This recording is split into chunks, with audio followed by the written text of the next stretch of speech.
Welcome back to my channel. Today I'm going to show you how to do a dependent validation. So this is a set of data where I can just, you can see that there are plenty of employees belongs to each department.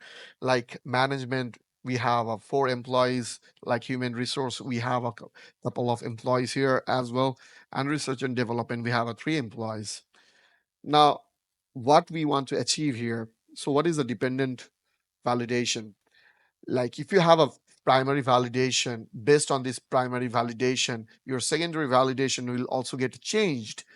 Like here, like this, like if you're selecting management here, you will get all the values, while all the employee names there belongs to management department.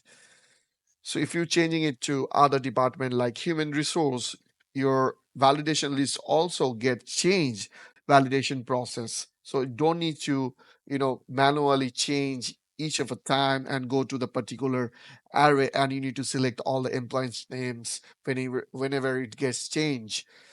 So this is a very good idea to put a dependent validation process here, and it will really help you to, build invoice inventory sheet or any other Excel work. So it's a very good idea. So I'm going to show you from the very beginning. So I'm deleting all these values from here. And also this is a kind of helper column. I'm also deleting from here as well. So there is still a validation. So I'm going to clear all this validation from here, from this cell as well. Okay. So this is gonna be this cell will contain my primary validation.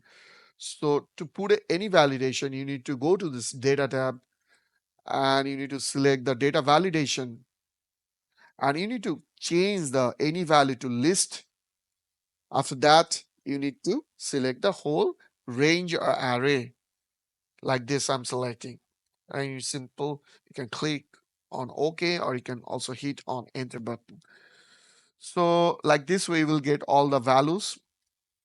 I'm just increasing the font size so that you can see it very clearly. I'm just changing it to the central alignment. Okay, so my primary validation has been created right now. I'm just giving a color. Okay, now I'm going to create my dependent validation. This is gonna be my primary validation, and in this cell, I will create a dependent validation. So to create a dependent validation, you need to take a helper column where you can just put an Excel lookup. You can simple type Excel, then you can click or hit on tab button to get the whole formula name here. So this is gonna be, I'm not going to suggest you for the beginner people who are just learning the Excel for the first time. So it's always go to the function wizard argument form. So, so I'm clicking on to get this function wizard argument form, you need to click on this fx here and you will get the whole form. So this is a very good idea to work with this argument wizard. So it will really help you to understand really give it is really helpful to building or establish logic for the future, and you will understand each steps one by one. It is really helpful. So what is going to be my lookup value here? My lookup value should be this cell, because based on this cell, I'm going to get all the values. Now, what would be my lookup array? My lookup array should be this one, because I want to check this value in this array, means in this area. So this research and development is only existing in this range. That's why I'm selecting the whole range from A to C. Okay. Clear? Now I'm going to the next steps, which is return array. Like this is gonna be a return array. This return array means like whatever the value you're selecting for the primary cell, your value should get returned based on that value, your primary cell. So my return array should be this. The reason behind I'm just selecting the return array range till here is like in future, if anyone's to add any employee name for any department, so it will also give you a very, it's all, so you will get the updated list because you have selected the return error range from here to here. Like, it will really help you to create a dynamic validation, because you don't need to change range whenever if anyone is adding any name in future, then you don't need to change the range here from the formula. So it will really help you. And I'm keeping this fields as blank because I don't need this fields as of now. So I'm just clicking on OK buttons and I'm getting this value here.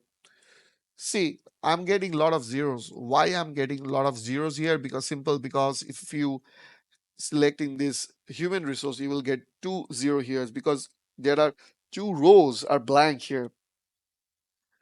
And if I'm selecting the research and development, then you will get a lot of zeros. Like, how many zeros I'm getting? 5 zeros, because these rows are blank. That's why you are getting this blank zeros here. Now, how to read off these zeros from here? To read off all the zeros from this column, you need to simple add a unique formula. So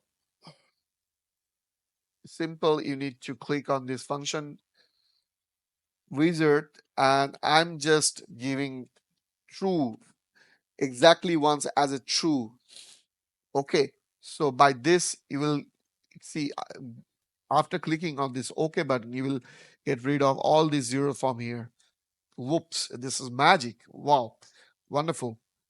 Now, so I have the list here. Like, if I'm changing it to the human resource, I will get all the employees belongs to the human resource department. So this is how it's showing up you exactly what are the employees belongs to each department.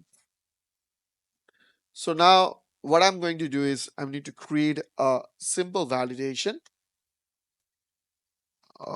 We need to follow the same process. We need to go to the data tab. I need to select the data validation wizard. You need to turn this to as a list, and you need to select this value here. And this is very important. You need to add hash key here, because if your list is get, you don't know in future how many employees will get added in this list, and by adding all this adding process, your list also get increase. So this is how, if you are just adding only a hash key, you will get the updated list from here. Okay, you don't need to select the whole range from F2 to till the last row. If you're clicking on the OK button, you'll get all the values based on this management. So I'm simple just increasing the font size as 16 and doing a center alignment. I'm keeping a different color here.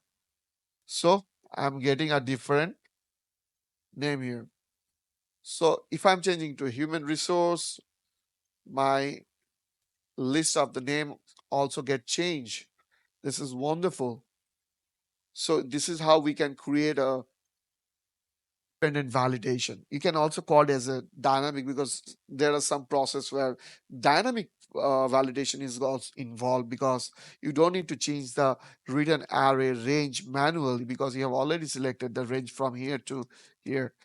So this is how we can just create a dependent validation, guys. If you have any question, just simple put your question in a comment section.